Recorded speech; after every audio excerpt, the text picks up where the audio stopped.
Hi guys. So in response to all of the comments coming in lately about I guess the two new videos I posted, Spirit Science 12_2 and the Hollow Earth filmed. We've known each other for some time. Have I steered you wrong in the last 11 or the first 11 episodes of Spirit Science? No. I'd say that they were well thought out and well put together, and like they had valid information that you could learn about more and all of that. So what makes 12, the human history story, different? I guess it makes sense that with something like this is much more expansive, this is much more big, the story that I'm telling. And it kind of seems like a lot of people are starting to be like, what's he getting at here? Yes, the story is ridiculous. I said so at the very beginning. I was like, this story is absolutely outrageous, and you probably won't believe it.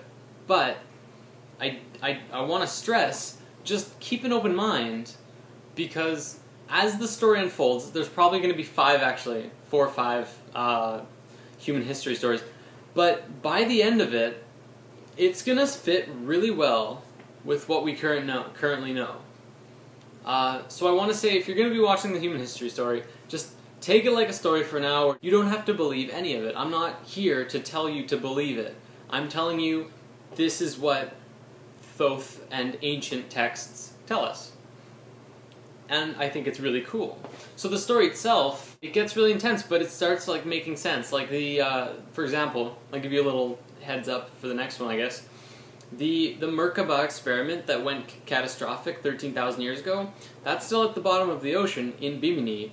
That is the cause of the Bermuda Triangle, and it's a triangle because the top of the Merkaba, the electromagnetic energy field that spans through multiple dimensions, is still chaotically spinning down there. You can go on Wikipedia and you can find tons of these different stories of things and people and planes and boats disappearing without a trace in the Bermuda Triangle. It's like, where are they going? They just completely vanish.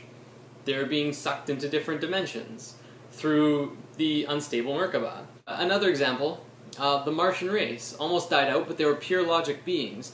And today, they still survive as the 13 families that are in control of the world. They're called the Illuminati, or that's what they call themselves. And they're just the 13 richest families in the world that basically have their hands in every large giant corporation and every large... Like, they've kind of just slowly built up this monopoly. The only thing that they're obsessed with is money and power and control and control. That explains the Bermuda Triangle, and that explains the Illuminati. Further things we're going to cover is the Great Pyramids. We're going to cover Stonehenge and all of the sacred sites of the world. We're going to cover Jesus. That's a cool one. We're going to cover the 6,000 years of blankness in between 13,000 years ago and when the Sumerians popped up, because there's this large gap there, and there's a reason for that. We're going to cover the stair-step evolution of the Sumerians. These things have explanations. And all I'm saying is just give it a bit. Wait until the story's done until you judge it. If you still don't want to believe it after we're done, totally cool. I'm not going to make you. It's your call. But we need to be open to talking about this because it will provide a valid explanation, even though right now, yeah, it seems really crazy. Just let's finish the story first, alright? Alright. The new one looks really awesome, by the way. I'm spending way too much time on every shot. I hope I'll finish on time.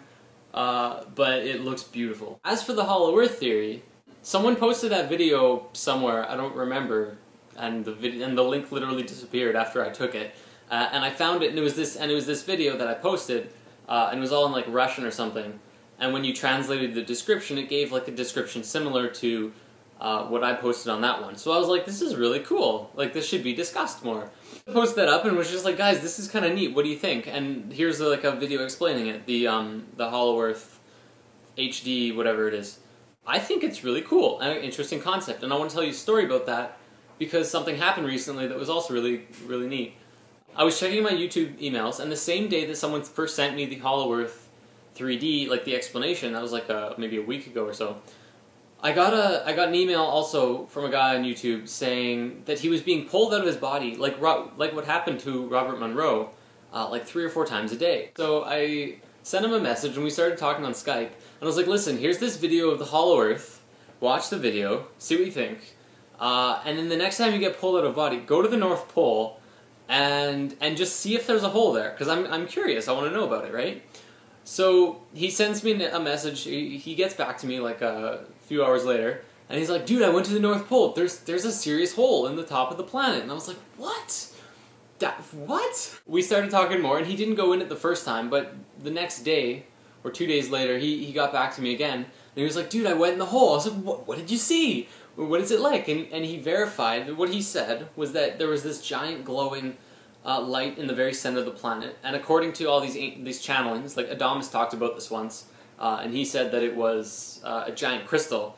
So there's this giant, I guess like this multi-dimensional energy life source crystal thing in the center of the planet, and that's what that is. And then all around the inside, he said there was like continents and water and clouds and stuff, like exactly what the video showed. And I was like, what? I want to talk about this more. So I posted the video, and now this is me discussing it with you. So I'd love to hear your thoughts on it, because even if you don't believe it, like maybe you just don't believe astral projection, and therefore that guy, the source is, incredible, like, share it. Let's talk about this, because another thing that he said he saw outside of the hollow earth, outside of the hole, was a military base, or like a research lab, like a government facility studying it. So of course, and there's also, I think, a military no-fly zone actually above the hole as well, so you can't actually take your own plane up there if you had one. So let's at least talk about this. Let's not just instantly assume it's retarded. Even if it is, even if we find out down the road it is, I mean, it should be discussed. The only reason that we currently think the Earth has a liquid molten core is because that's what they've been teaching in science class for the last 50 years or 100 years. And that's just the theory as well, because no one's actually gone to the center of the Earth except for the people who have gone through that hole, if there is a hole. Which I'm starting to believe there is, personally, but that's me. And I think that's all I have for today. So, yeah, let's talk about this stuff.